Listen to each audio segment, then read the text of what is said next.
দিনে দেখতে গেলে পরিবারের মধ্যে, বন্ধুদের মধ্যে, কলিগসদের মধ্যে কথা বলাটা ভীষণ ভয়ঙ্কর ব্যাপার হয়ে গেছে।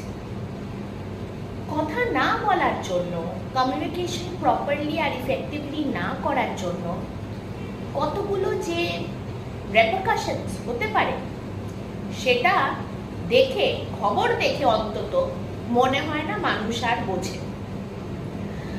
বাচ্চারা যদি মাদের সাথে কথা বলে, বাবারা যদি মাদের সাথে কথা বলে, মায়েরা যদি বাচ্চাদের সাথে কথা বলতো, বাবারা যদি বাচ্চাদের সাথে কথা বলতো, হাজব্যান্ড ওয়াইফ যদি একে অপরের সাথে কথা বলতো, বয়ফ্রেন্ড গার্লফ্রেন্ড যদি একে অপরের সাথে কথা বলতো, ফ্রেন্ডস যদি একে অপরের সাথে কথা বলতো এবং কলিগসরা যদি একে অপরের সাথে কথা বলতো, তাহলে হয়তো আমাদেরকে এই ধরনের খবর দেখতে হতো না। কথা বলা, নিজের বাউন্ডারিজ বোঝা, নিজের বাউন্ডারিজ এক্সপ্রেস করা, নিজের মনের কথা শেয়ার করা, সবকটা জিনিস যে কতটা ইম্পর্টেন্ট আমি বলে আপনাকে আর বোঝাতে পারবো না।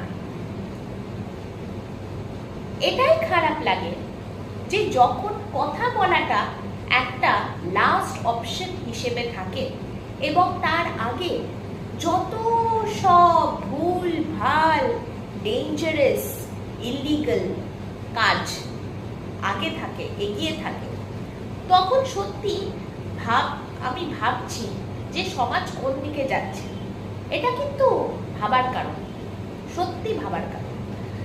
এই আজকে আমরা এই খবরটা দেখছি, কিছুদিন আগে, কিছু মাস আগে আরো অনেক এরকম খবর আমরা পেয়েছি, কিন্তু আমার সত্যি একটাই কথা আমি বুঝতে পারি না যে কেন আমরা কথা বলতে এত ভয় পাই। প্লিজ কথা বলতে ভয় পাবেন না, শেয়ার করুন মনের কথা। যদি না করতে পারেন তাহলে লিখে নিন, চিঠি দিন, অথবা হেল্প নিন কথা বলার জন্য।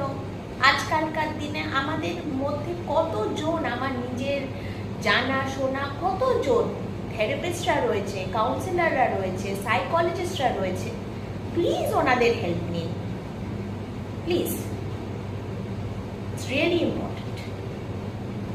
হিউম্যান টু হিউম্যান এই রিকোয়েস্ট।